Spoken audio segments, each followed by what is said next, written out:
പരിശീലനത്തിന് തുടക്കം കുറിച്ചു. കുട്ടികളുടെ സ്വഭാവ രൂപീകരണവും വ്യക്തിത്വ വികസനവും സാധ്യമാക്കുന്നതാണ് ഈ പരിശീലനം.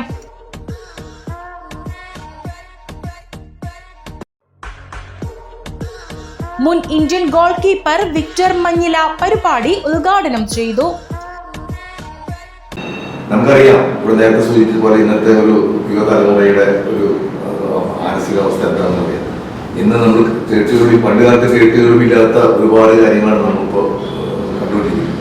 അപ്പോൾ ഞങ്ങളെ സംബന്ധിച്ച് പറയുകയാണെങ്കിൽ ഞങ്ങൾ ഉദ്ദേശിക്കുന്നുണ്ടെങ്കിൽ, എന്നെ സംബന്ധിച്ച് ഒരു കളിക്കാരൻ, ആ ഒരു ഫുട്ബോൾ കളിക്കാരൻ നല്ല നിലയ്ക്ക് കളിച്ചു വരുന്ന ഒരു കളിക്കാരനാണെങ്കിൽ, അല്ലെങ്കിൽ കളിക്കളത്തിലൂടെ അവർ ആർജിച്ചെടുക്കുന്നത്, അതാണ് ഈ പറയുന്ന പ്രോജക്റ്റിന്റെ ഉദ്ദേശം തന്നെ. കളിയിലൂടെ അവരെ നല്ല പൗരനാക്കാനുള്ള സ്വഭാവ വിശേഷങ്ങൾ വളർത്തിയെടുക്കുക, അവരറിയാതെ തന്നെ അവരിലൂടെ വളർത്തിയെടുക്കുക എന്നുള്ള ഉദ്ദേശം കൂടിയിട്ടാണ് ഈ പ്രോജക്റ്റ് തയ്യാറാക്കിയിട്ടുള്ളത്. അതാണ് അതിന്റെ സിലബസ്. അപ്പൊ അതുകൊണ്ടുള്ള ഗുണം എന്താണെങ്കിൽ, തീർച്ചയായിട്ടും അവര് ഒരു നല്ലൊരു എന്താ പറയാ ചിട്ടയോടുള്ള അടക്കത്തോടെയുള്ള നല്ലൊരു പൗരനായിട്ട് വരാനുള്ള സാഹചര്യം ഒരുക്കുക എന്നുള്ള ഉദ്ദേശം. ഒരു കളിക്കളത്തിൽ നമുക്കറിയാം ഒരുപാട് പ്രശ്നങ്ങൾ അഭിമുഖീകരിക്കുന്ന ഒരു വേദിയാണ് 90 മിനിറ്റ് അല്ലെങ്കിൽ 80 മിനിറ്റ് കളിക്കുന്ന ഒരു ഫുട്ബോൾ മത്സരം എന്ന് പറയുന്നത്. അവർ എതിരാളികളോട് ഏറ്റുമുട്ടുന്നു. കളി എന്ന് പറയുന്നത് ഒരു ചതിയാണ്. മറ്റേ ടീമിനെ എങ്ങനെ കബളിപ്പിച്ച് ഗോളടിക്കുക എന്നുള്ളതാണ് ഫുട്ബോളിന്റെ മാധ്യമം എന്ന് പറയുന്നത്. അപ്പോൾ അതുപോലെയുള്ള കബളിപ്പിക്കലുകൾ, ആ കബളിപ്പിക്കലിനെ നേരിടുന്നത്, തോൽവികളെ നേരിടുന്നത്, ജയങ്ങളെ എത്രത്തോളം ആഹ്ലാദത്തോടെ പരിമിതിക്ക് അപ്പുറം ആഹ്ലാദിക്കുന്നുണ്ടോ, അതുപോലെ തന്നെ വീണ് നിൽക്കുന്നവരെ സഹായിക്കുന്നു. അതുപോലെ കളി തോറ്റു കഴിഞ്ഞാൽ ജയിച്ചവരെ പോയിട്ട് അവരെ കൈ കൊടുക്കുന്നു. അങ്ങനെ ഓരോ നമ്മളറിയാൻ തന്നെ ഒരുപാട് കാര്യങ്ങൾ നമ്മൾ പഠിക്കുന്നുണ്ട്. നല്ല കളിക്കാരാകാൻ സാധിച്ചില്ലെങ്കിലും നല്ലൊരു മനുഷ്യനായി തീരാൻ ഈ ഉദ്യമത്തിലൂടെ സാധിക്കുമെന്ന് അദ്ദേഹം ചൂണ്ടിക്കാട്ടി. അത് പറഞ്ഞു പഠിപ്പിക്കുന്നതല്ല, അത് അറിഞ്ഞു പഠിക്കുന്നതും അനുഭവിച്ചു പഠിക്കുന്നതുമാണ്. അതിനെ നമ്മൾ ക്ലാസ് റൂം സിലബസിനോട്, ക്ലാസ് റൂമിൽ എടുക്കുന്ന കൗൺസിലിംഗ് കൊണ്ടോ അല്ലെങ്കിൽ ക്ലാസ് റൂമിൽ ഇരിക്കുന്ന സൈക്കോളജിസ്റ്റുകൾക്കോ ക്ലാസ് റൂമിലോ മാത്രം ഉദ്ദേശിച്ച ഫലം കിട്ടില്ല. അതുകൊണ്ടാണ് നമ്മൾ ഇത്തരത്തിലുള്ള പ്രോജക്റ്റ് ആയിട്ട് മുമ്പോട്ട് പോകുന്നത്. അപ്പൊ തീർച്ചയായിട്ടും ഞാൻ വിശ്വസിക്കുന്നത്, ഇത്തരം കാര്യങ്ങളിലൂടെ നമ്മൾ ഇന്നത്തെ കുട്ടികളുടെ അവർക്ക് വേറെ സമയം കിട്ടരുത്. വേറെ നേരത്തെ പറഞ്ഞ ഒരു കുട്ടി കിടന്ന് ഉറങ്ങണമെങ്കിൽ ഞാൻ ചുരുങ്ങിയൊരു അരമണിക്കൂർ മുമ്പെങ്കിലും അയാൾ മൊബൈൽ സ്ക്രീനിൽ നിന്ന് കണ്ണെടുത്തിരിക്കുന്നു പറയാം. അത് ആ മൊബൈൽ നോക്കി ഇരുന്ന് കഴിഞ്ഞാൽ ഉറങ്ങാൻ പറ്റില്ല എന്ന് ഇപ്പൊ പുതിയ സ്റ്റഡീസ് കൊടുക്കും. അപ്പൊ അതിലേക്ക് കുട്ടികൾ വരാൻ പാടില്ല. ഈ കോച്ചിങ് ക്യാമ്പും അവരുടെ പരിശീലനം കഴിഞ്ഞ് കഴിഞ്ഞാല് ശാരീരികമായിട്ടുള്ള അവരുടെ എല്ലാ എനർജിയും അവര് കളിക്കുക. ഈ പ്രായമാണ് ഏറ്റവും കൂടുതൽ എനർജിയുള്ള സമയം. അത് കളിച്ച് കളിക്കളത്തിൽ കളിച്ചു കഴിഞ്ഞാൽ വീട്ടിൽ നിന്ന് പിന്നെ വേറെ ഒന്നുമില്ല. പഠിക്കുകയാണെങ്കിൽ പഠിക്കുക, അതുപോലെ തന്നെ പഠിക്കാനുള്ള പഠിച്ചു കഴിഞ്ഞാൽ സുഖമായിട്ട് കൃത്യമായ സമയത്ത് അവർ കിടന്നുറങ്ങുന്നു, ശരിയുള്ള റെസ്റ്റ് കിട്ടുന്നു. വേറെ ഒരു കാര്യത്തിനെ കുറിച്ച് ചിന്തിക്കാനുള്ള അവസരം കിട്ടുന്നില്ല. കുട്ടികളുടെ ശാരീരികവും മാനസികവുമായ വികസനത്തിന് ഈ ഫുട്ബോൾ പരിശീലനം സഹായകമാകുമെന്ന് ചടങ്ങിൽ അധ്യക്ഷത വഹിച്ച സ്കൂൾ മാനേജർ അബ്ദുൾ നാസർ പറഞ്ഞു.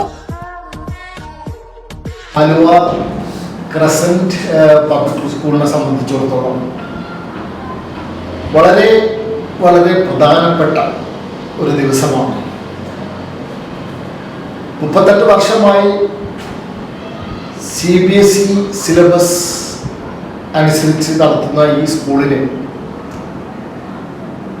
പിന്നോട്ട് തിരിഞ്ഞു നോക്കിയാൽ അക്കാഡമിക്സ് ഏതാണെങ്കിലും നോൺ അക്കാഡമിക്സ് ഏതാണെങ്കിലും വളരെ വളരെയധികം എടുത്തു പറയാവുന്ന ഒരുപാട് നേട്ടങ്ങൾ ഉണ്ടായിട്ടുണ്ട്. അതിന് ഉദാഹരണമാണ് സൗത്ത് ഇന്ത്യയിൽ ആദ്യമായിട്ട് ഇന്റർനാഷണൽ CBSE ഫുട്ബോൾ ക്രസന്റിൽ നടത്താനുള്ള ഒരു അവസരം CBSE ന്യൂഡൽഹി അനുവദിച്ചത്. ലഹരിക്ക് അടിമപ്പെട്ടുകൊണ്ട് നടത്തിയ വികൃതികൾ ഇതെല്ലാം നമ്മൾ ഈ അടുത്ത് കാണുന്നുണ്ട്.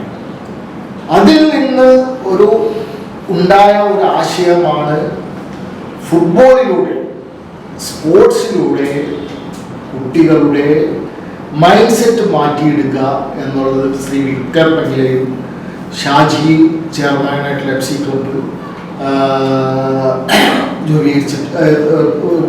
ഇതിൻ്റെ മുന്നോടിയായി അവർ ഇതിൽ മുന്നിൽ കാണുന്നുണ്ട്. അങ്ങനെ ഈ ക്രസന്റ് പബ്ലിക് സ്കൂൾ അവര് ദീർഘകാല അടിസ്ഥാനത്തിലായിട്ട് ഞങ്ങളായിട്ട് സൈൻ ചെയ്തിരിക്കുന്നത് കുട്ടികളെ അവരുടെ മാനസികമായും ശാരീരികമായും അല്ലാത്ത ഞാൻ നേരത്തെ സൂചിപ്പിച്ച എല്ലാം വാർത്തെടുക്കുന്നതിനൊപ്പം തന്നെ അക്കാഡമിക്സ് സൈഡും അവർ ഉയർത്തിക്കൊണ്ടുവരിക എന്നുള്ളതാണ്. FC Malabar private limited MD Muhammad Shaji, school chairman doctor CM Haider Ali, all Kerala CBSE manager association president advocate TPM Ibrahim Khan തുടങ്ങിയവർ സംസാരിച്ചു. Vice chairman K Muhammad, school principal Anjali Sasikumar, PTC president Naushad, vice പ്രിൻസിപ്പൽമാരായ ബിന്ദു ഫ്രാങ്ക്ലിൻ, റീന നമ്പ്യാർ എന്നിവരും ചടങ്ങിൽ സംബന്ധിച്ചു.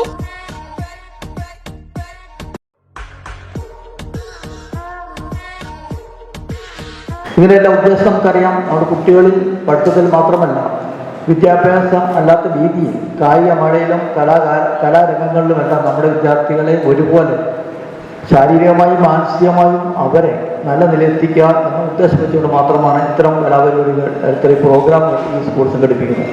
Power news bureau, Aluva.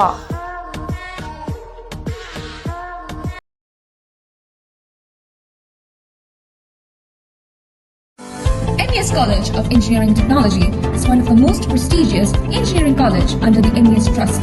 An ISO certified college approved by AICTE Delhi and affiliated to APJ Abdul Kalam Technological University, located near Cochin International Airport. We give 100% placement assistance. Admissions started for UG programs.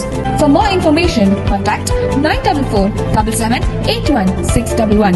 Embark your journey with MESCT.